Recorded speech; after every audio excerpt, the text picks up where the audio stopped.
मसीह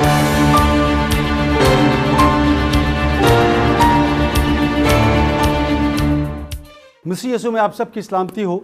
मैं हूं आपका मेज़बान पादरी मकबूल जॉर्ज और आप देख रहे हैं प्रोग्राम खुदा के लोग। नाज़रीन, अगर हम इस बात का अहाता करें या इस बात का तस्करा करें कि जब मैं कुछ नहीं था तो मुझे देखने के लिए कोई मौजूद था, जब मैं चल नहीं सकता था तो किसी की रहनुमाई, किसी का हाथ मेरी रहनुमाई के लिए दस्तयाब था, जब मैं खा नहीं सकता था मुझे इस बात की तमीज़ नहीं थी कि खाना क्या चीज़ है, कोई था जो मेरे लिए रिस्क कमा के ला रहा था। मैं किसी मुश्किल, किसी दुख, किसी परेशानी में अगर मुब्तला हुआ तो कोई था जिसने मुझे संभाला और जिस पर मैंने उम्मीद रखी। मेरे ख्याल में अगर हम इन तमाम बातों को और बहुत सी और बातों को भी अगर हम करें तो खुलासा एक ही निकलता है। कहते हैं एक दरख्त तपती हुई धूप में अपने नीचे बैठने वालों को साया ही देता है, ठंडी छाँव ही देता है। बेशक वो खुद तो धूप में जलता है, उसकी टहनियाँ, उसके पत्ते उस तपश को महसूस करते हैं, लेकिन वो अपने नीचे बैठे हुओं को उस तपश से बचाता है, उस गर्म हवा से वो उन्हें बचाता है।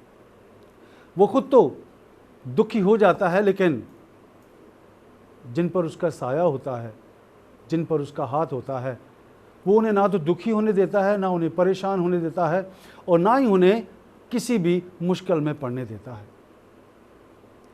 कहते हैं कि बाप सूरज की तरह है, वो गर्म ज़रूर होता है, लेकिन अगर ना हो तो ज़िंदगी में अंधेरा छा जाता है। नाज़रीन, आज हम बात करेंगे एक ऐसी हस्ती के बारे में जिसके वसीले से आज हम यहाँ बैठे हैं। अगर वो ना होती तो शायद हम भी ना होते। बाप एक ऐसा साया, एक ऐसी हस्ती जिसके पास वो है, वो घर खुशियों से भरा हुआ है। हम अगर अपने इर्द गिर्द के माहौल को देखें और अगर हम बाइबल मुकद्दस का ही मुताला कर लें तो वहाँ पर हमें ये वाज़े तौर पर इन आयात का मुताला मिलता है, लिखी हुई आयात हमें मिलती हैं। और जहाँ हम इस बात को देखें कि ज़िंदगी उम्र की दराजी की बात होती है तो सिर्फ एक ही हस्ती है, माँ और बाप, जिनकी खिदमत का वसीला, जिनकी खिदमत का सिला, जिनकी ताबेदारी का अजर लंबी उम्र। क्योंकि खुदा उनका कलाम कहता है कि अगर तू अपने माँ बाप की इज़्ज़त करे, उनकी ताबेदारी करे, तो जिस मुल्क में, जिस सल्तनत में, जिस जहाँ पर तू रहता है, मैं तेरी उम्र को क्या करूँगा, दराज करूँगा। माँ बाप जो हमारे लिए सब कुछ होते हैं, अपने बच्चों के लिए वो एक पूरी दुनिया होते हैं। बच्चा जब अपने बाप के हाथ को पकड़ता है तो वो झूलता है, क्योंकि उसको ये उम्मीद होती है, उसको ये भरोसा होता है कि वो गिरेगा नहीं। लेकिन मेरे अजीज़ों, जब यही नातवां जिस्म तवाना हो जाता है और वो तवाना जिस्म जो बूढ़ा हो जाता है, जो लागर हो जाता है, जो चल नहीं सकता, जो ज़्यादा देख नहीं सकता, शायद उससे हम गाफिल हो जाते हैं। एक ज़रा सी रोशनी देने के लिए शायद हमारे पास वक्त नहीं होता, हमारे पास रुपया पैसा नहीं होता। उसके लिए जो अपनी ज़िंदगी भर की कमाई, अपनी मेहनत की कमाई को अपनी औलाद के ऊपर खर्च कर देता है। वो खुद तो कम खाता है, लेकिन अपनी औलाद को खाता हुआ देखकर खुश होता है और उसका पेट इसी से भर जाता है। आज हम दुनिया के इस माहौल को देखें तो हमें बहुत सी ऐसी मिसालें मिलती हैं। हम बहुत से ऐसे वाक़यात को देखते हैं सोशल मीडिया के ऊपर, हम बहुत सी ऐसी वीडियोस को देखते हैं जहां पर हम माँ बाप को, माज़रत के साथ ये लफ्ज़ इस्तेमाल मैं करना नहीं चाहता, लेकिन ये ज़रूरी है करना, कि उन्हें जलील किया जाता है, उन्हें रुस्वा किया जाता है, उन्हें मारा पीटा जाता है और अपने घर से भी निकाल दिया जाता है।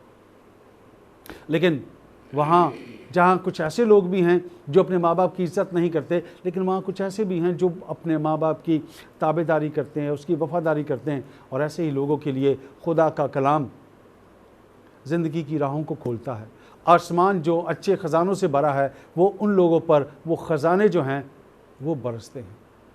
आज हम फादर डे के हवाले से एक स्पेशल प्रोग्राम कर रहे हैं, जिसमें हम बाप की उस मेहनत को, बाप के उस खुलूस को, बाप के उस जज्बे को हम आज डिस्कस करेंगे।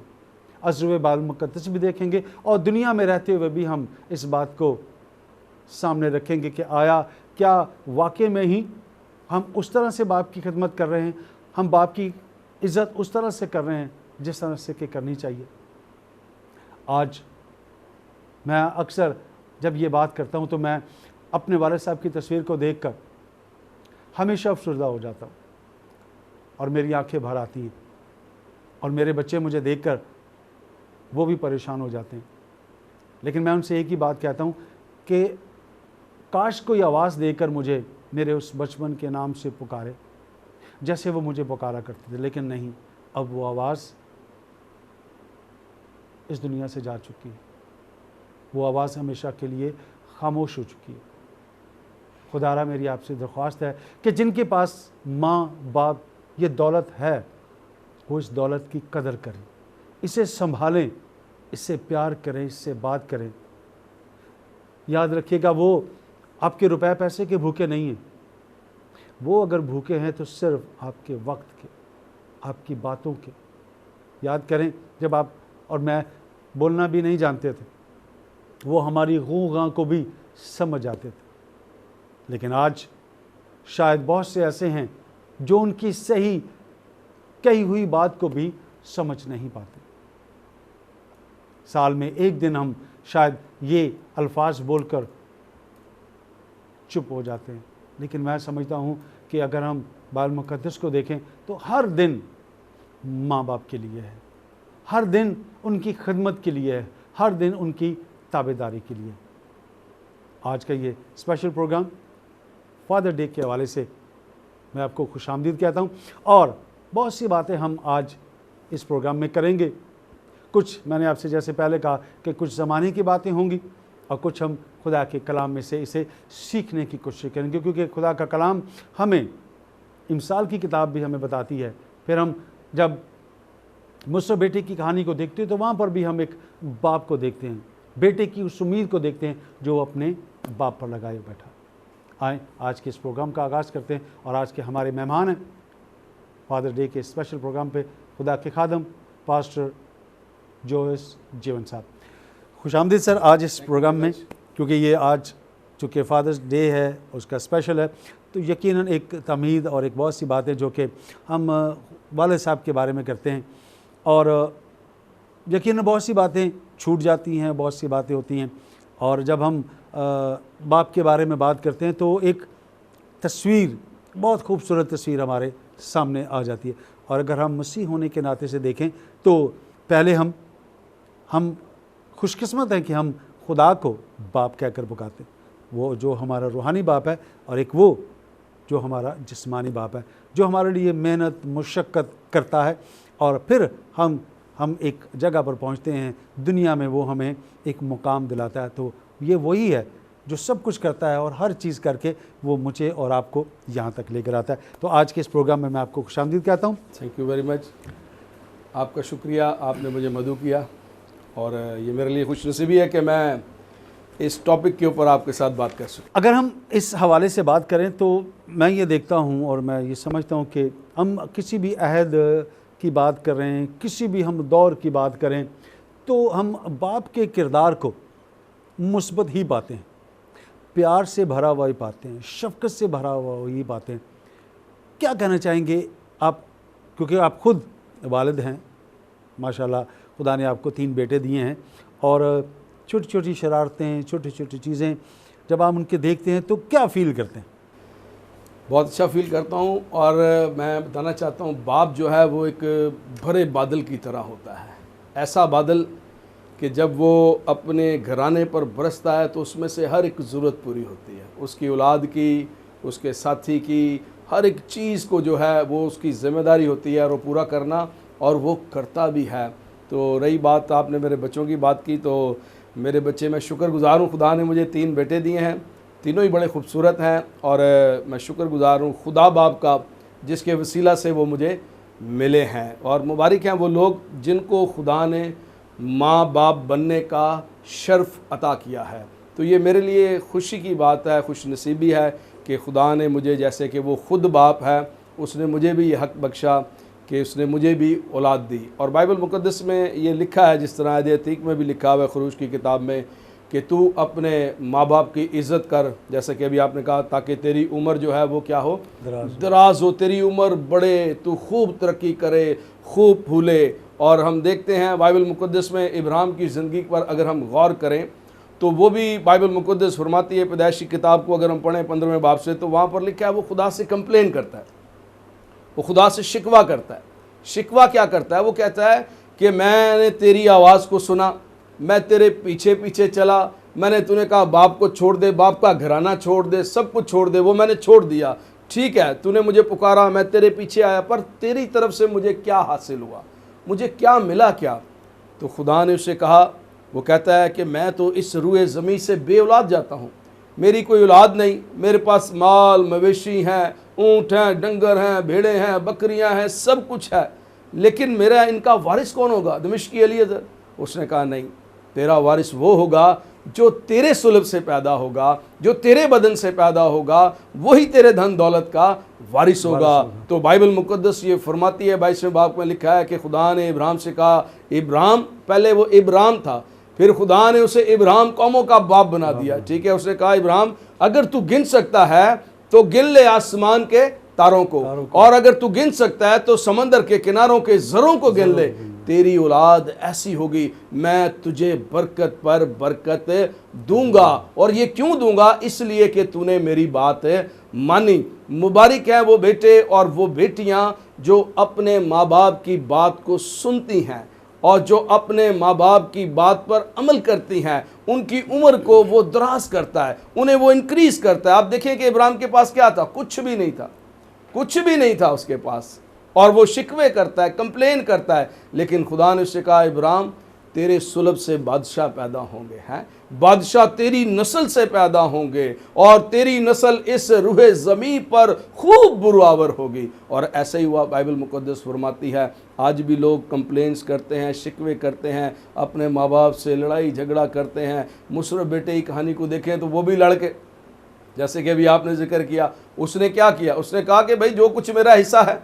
आज भी हम लोग डोर टू डोर जाते हैं, विजिट करते हैं, ठीक है, घरानों के अंदर हम परेशानियों को देखते हैं, मुसीबतों को देखते हैं। वो बाप जो बड़ी मेहनत करके हालांकि वो दुख उठाता है, मुसीबतें उठाता है, डे नाइट जॉब करते। किसी ने कहा कि पैसा कमाना बहुत मुश्किल है, लेकिन बाप जो है वो दिन रात एक करके कमाता है और वो अपने घराने की, अपनी औलाद की ज़रूरतों को पूरा करता है। कोई ऐसा भी है जो दिन भर का थका हुआ है और शायद रात को भी पूरी नींद नहीं करता, लेकिन सुबह सबसे पहले उठकर वो काम पर चला जाता है। वो सिर्फ बाप ही है। यहाँ मैं आपसे पूछना चाहूँगा कि बाप का होना किसी नेमत से कम नहीं है। एक छत की मानद है, ठीक है, और एक साया, धूप में साया की मानद होता है। क्या कहना चाहेंगे? और अगर हम हालात को देखें, मौजूदा वक्त को देखें, तो इस नेमत का वैसे फ़ायदा नहीं उठाया जा रहा। देखें, हमने जैसे पहले भी बात की कि वो सब कुछ करता है, लेकिन जब उसे ज़रूरत पड़ती है तो शायद औलाद के पास वो कुछ नहीं होता। बिल्कुल। क्या कहना चाहेंगे? मैं ये कहना चाहता हूँ कि जिनकी औलाद है और जो बेटे हैं, जो बेटियाँ हैं, वो ज़रूर अपने माँ बाप की इज़्ज़त करें, ठीक है, और उनकी बात को ओबे करें, ठीक है, और उनकी हर एक बात को सुने। आज बथेरे ऐसे घरों में इत्तेफाक हुआ जाने का, और हम देखते हैं कि नौजवान बेटे और बेटियां, बाइबल कहती है मेरे लोग जो हैं वो अदम मार्फत की वजह से हलाकत में, पहचान नहीं है, ठीक है, लेकिन वो अपने माँ बाप की, अपने पेरेंट्स की जो है उनके आगे ज़ुबान खोलते हैं, ठीक है, उनके आगे बदतमीज़ी करते हैं, उनके दिल टूट जाते हैं, वो मायूस हो जाते हैं, और फिर इसके बावजूद वो क्या करते हैं कि वो गमज़दा होकर अपनी ज़ुबानों को बंद कर लेते हैं, और अंदर ही अंदर वो क्या है, वो घुलते रहते हैं, कुटते रहते हैं कि ये वही इतना कुछ करने के बावजूद भी वो एक मजबूत पिलर बना देता है, एक छत बनाता है, जितनी उसकी ताकत होती है वो लगा देता है, लेकिन आखिर में औलाद ये कह देती है कि आपने हमारे लिए किया क्या है। और ये लफ्ज़ मैं समझता हूँ कि तेज़ धार छुरियों से कम नहीं होते, ठीक है। बाइबल में लिखा, हो सकता है कि डंडे सोटे से मारा गया कोई बच जाए, लेकिन जो लफ्ज़ से मार देता है, लफ्ज़ मार देते हैं, ठीक है, लफ्ज़ जो है वो मार देते हैं, रूह जिंदा करती है। लेकिन आज भी लफ्ज़ों से हम एक दूसरे को मारते हैं। तो हम पर ये लाजम है कि हम अपने माँ बाप की इज़्ज़त करें, जो हर तरह की मेहनत और सख्त से सख्त मुशक्क़त के बाद जो हमें वो पालते हैं, हमारी परवरिश करते हैं, हमारी एजुकेशन के लिए वो अपना सब कुछ लगा देते हैं कि हम किसी अच्छे मुकाम पर किसी अच्छी जगह पर बैठ जाएं, ठीक है। तो वो मैं ये समझता हूँ उनकी रिस्पेक्ट करना, उनकी इज़्ज़त करना, और वो किसी ने कहा कि पाँव धो धो कर पीना, ये बहुत ज़रूरी है। कि मैं एक सोशल मीडिया पर एक वीडियो देख रहा था। सर यहाँ लेंगे एक छोटा सा ब्रेक के बाद आकर हम बात को आगे बढ़ाएंगे। नाज़रीन, आज हम बात कर रहे हैं फादर डे के हवाले से, और यकीनन बाप खराजे तहसीन के काबिल है। वो जो मुझे और आपको इस काबिल बनाता है वो प्यार के काबिल है। कहीं जाइएगा मत, मेरे साथ रहेगा। हम ब्रेक के बाद वापस आएंगे और बहुत सी बातें करेंगे। Stay with us.